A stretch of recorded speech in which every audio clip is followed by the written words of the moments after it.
older single women nowadays are facing extreme competition. Some are so desperate to get married that they are willing to forego housing and car requirements and even pay the man 50,000 yuan as a dowry. Some are even offering 100,000 yuan along with 3 gold and 5 gold jewelry sets. These women already have houses, cars, and savings. And me? I only have a rental apartment. How can I even compete? I just want to cry. I'm almost 35 years old and considered an older leftover woman. At this point, I don't even ask for a dowry. But even if I offer a house and a car, it's still hard to get married. The men at blind dates think I'm too old. There's nothing I can do. Finding a partner is just too difficult. I might as well live alone. Currently, China has over 200 million single men and women. Most of the leftover men are in rural areas, often struggling financially and unable to afford marriage costs. In contrast, most leftover women are in big cities and belong to the high education, high income, and high appearance group. Due to differences in wealth and social class, these leftover men and women rarely end up together. Today, let's talk about the issue of older single women. In April last year, a large-scale matchmaking event was held in Hangzhou, attracting thousands of participants. However, while hundreds of women showed up, the number of men was shockingly low, creating an awkward atmosphere. Some men, seeing how few males were present, simply left early. In early December last year, a 5-star hotel in Wuhan hosted another matchmaking event. This time, 800 elegantly dressed women attended, but not a single man showed up. The entry fee for the Wuhan matchmaking event was free for men, but each woman had to pay 3,800 yuan. In total, the 800 women spent 304,000 yuan, only to end up with no men at all. It was truly a matchmaking event for nothing. As for why men are unwilling to attend matchmaking events, some netizens analyze that high-quality men don't need blind dates. They can easily find a partner on their own. Meanwhile, men with poor conditions won't go either because they understand their own limitations. Women typically expect a man to have a house, a car, and a dowry. If a man doesn't meet these criteria, why bother attending just to humiliate himself? In major cities like Beijing, Shanghai, Guangzhou, and Shenzhen, there are many older single women. These women are high-quality individuals. They have high levels of education, stable jobs, and decent looks. However, due to their older age, they find it difficult to find a partner, even when they continually lower their standards. I was born in 1988, single and never married. I have a master's degree and run my own company. I have always believed that being financially independent is a mark of excellence, but at my age, I am struggling in the marriage market. I can tell young women without reservation, whether it's men your age or younger, they will discriminate against you because of your age. And this discrimination seems to be widely accepted by society as if you deserve it. The harsh reality is that very few people your age are still single. Your best outcome might be to prepare yourself for a lifetime of solitude. Matchmaker: I just saw that girl wanted to add you on WeChat. Why did you refuse? Man: she's already 35. Why would I add her? Matchmaker: but she has good qualities. She has a stable job and even owns a house. Man: that's useless. Even if she has good conditions, she won't spend money on me. Instead, she'll still expect me to spend money, live in my house, and use my money. Older women: they expect men to spend money on them and also provide emotional support. I feel like I'd be bringing home an ancestor, not a wife. But with younger women, as long as they're not gold diggers, you don't have to spend much money, and they can even provide emotional support for you. In China, men are typically expected to pay a dowry when getting married. In Jiangxi province, dowries are generally around 300,000 yuan, with even higher amounts in rural areas. In Quanzhou, Fujian, and other Minnan regions, dowries range from 200,000 to 500,000 yuan, with some areas requiring additional conditions like the 3 golds, gold jewelry, and property. Because Chinese women tend to have high financial expectations for marriage, many Chinese men have started looking abroad, where foreign women do not demand dowries, cars, or houses. In recent years, the number of foreign women marrying into China has been increasing. According to statistics on cross-border marriages, in 2019, over 29,000 Chinese men married foreign women. In 2020, more than 10,000 foreign brides moved to China. By 2021, this number had risen to over 27,000. A young Chinese man married a Ukrainian wife. Man: my father-in-law supported our marriage by sending us a total of $50,000, and their family didn't ask for a dowry. Tell me, why do you think this foreign girl was so determined to marry a poor guy like me? Woman: honey, what are you looking at so intently? Man: I'm looking at the photos from when you first came to China as a student. Woman: why are you looking at those? Man: when we were in university, there were so many handsome guys. Why did you choose me? Woman: when I first arrived in China, I didn't speak Chinese, so I didn't have many friends. Everyone spoke Chinese and I couldn't understand. But when I met you for the first time, I realized you could speak fluent English.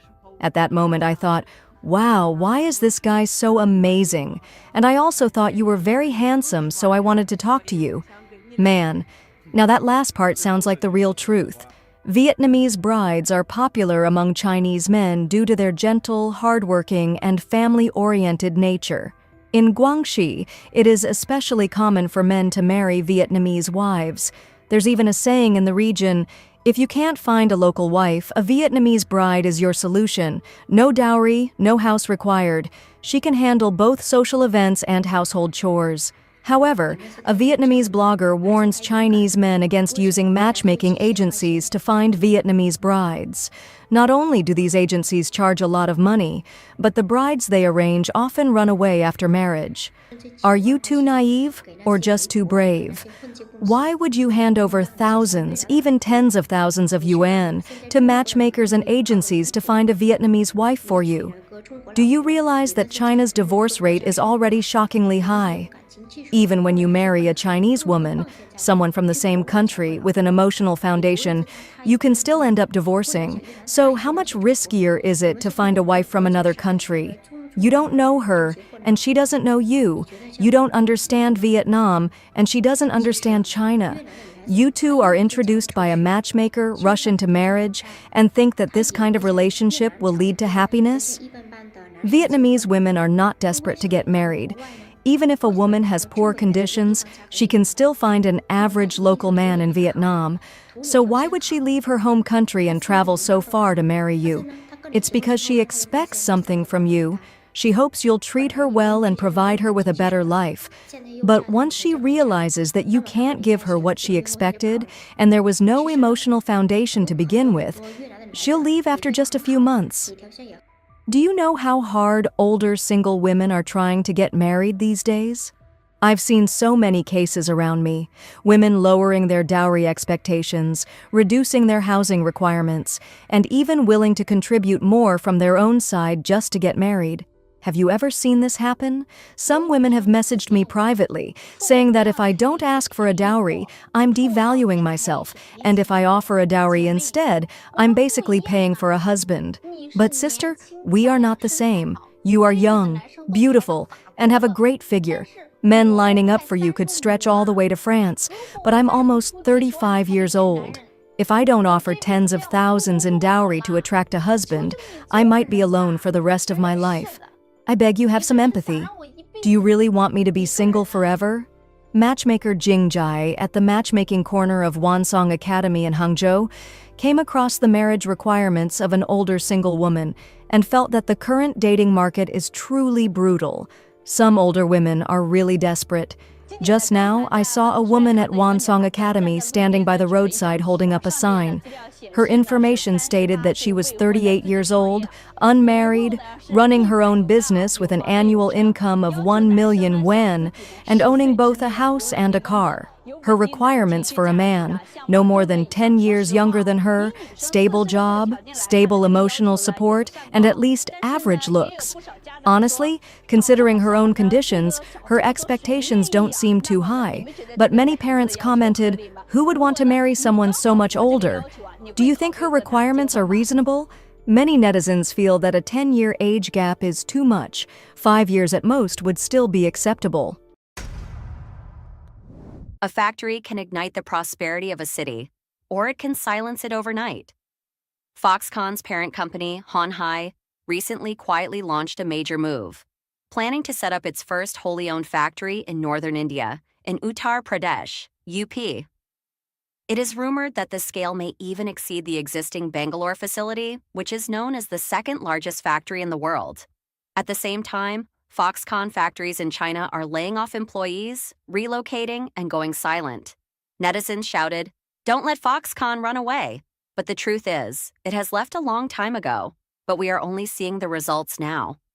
Foxconn, one of the largest electronic component manufacturers in the world, is shifting a significant portion of its production lines out of China to mitigate risks from escalating trade tensions and political issues. The company has been ramping up investments in countries like India and Vietnam, where labor costs are lower and the manufacturing environment is less impacted by the stringent policies in China. This shift is causing Foxconn's factories in China to experience a devastating situation, with many production lines being scaled down or shut down, leaving thousands of workers unemployed. In China, Foxconn's factories, which were once central to the production of major brands like Apple and Sony, are now struggling with a severe lack of orders and a drastic decline in production. Some factories have been forced to lay off workers or reduce operations, leading to a dire economic situation in these industrial zones. This not only affects Foxconn, but also impacts its subcontractors, who are unable to maintain contracts and production. If Foxconn's move is just a business choice of a company, then what is happening behind it is the structural rupture of the entire Made in China. Will this be the beginning of a long-term recession in the Chinese economy? Meanwhile, in countries like India and Vietnam, Foxconn is making substantial investments to restructure its supply chain. New factories producing iPhones in Devanahalli, India, and other facilities in Vietnam are being built with local government support.